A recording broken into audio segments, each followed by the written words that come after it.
Donc là, on est en train de voir comment améliorer un travail pour l'utiliser dans Illustrator.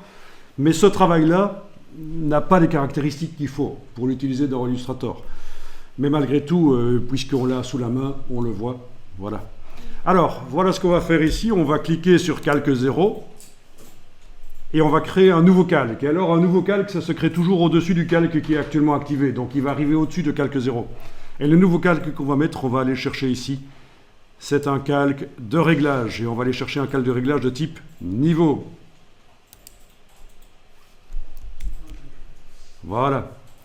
Alors, vous avez un panneau propriété qui est arrivé quelque part sur l'écran. Bon, si jamais il disparaissait, il suffirait de double-cliquer sur l'icône ici, l'icône de gauche qui peut être différente chez vous, mais en tout cas sur le calque de réglage de type niveau, on double-clique sur l'icône de gauche et ça fait réapparaître le réglage. Et alors dans ce réglage, vous allez pouvoir jouer avec le curseur gris ici pour modifier l'intensité des traits en fait. Voilà.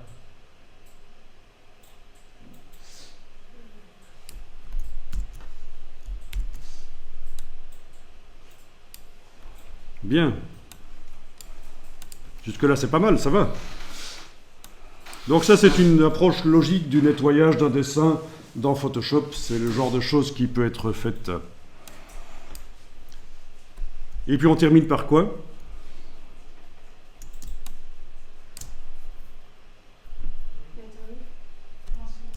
Oui, on va faire sur un calque vide que je viens de créer avec le signe ici, à gauche de la corbeille dans la palette des calques, un calque vide sur lequel on va pouvoir dessiner au pinceau en blanc sur les parties qui ne doivent pas apparaître finalement.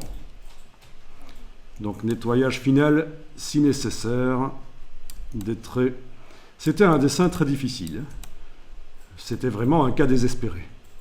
Alors, j'aurais voulu voir comment vous en seriez sortis sans l'explication ici. Certains, ils ont tendance à plonger d'office sur la baguette magique, l'outil magique de Photoshop, mais c'est pas toujours l'idéal en fait. Voilà, donc le pinceau.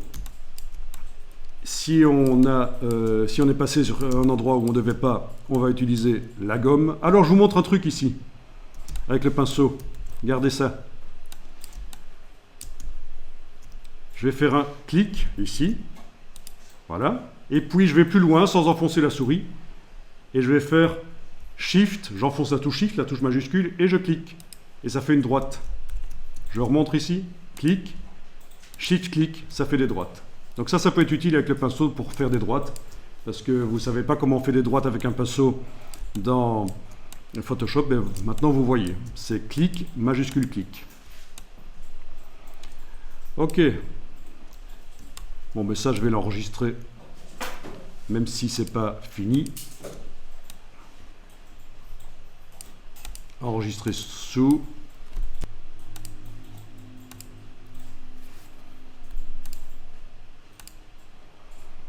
Voilà.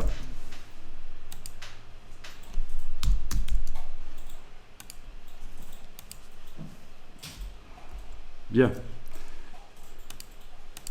Alors, quand je retourne ici dans mes documents, je vois que l'image 6, ça va être le même principe à peu près. Donc, vous pouvez tester sur l'image 6 si vous voulez.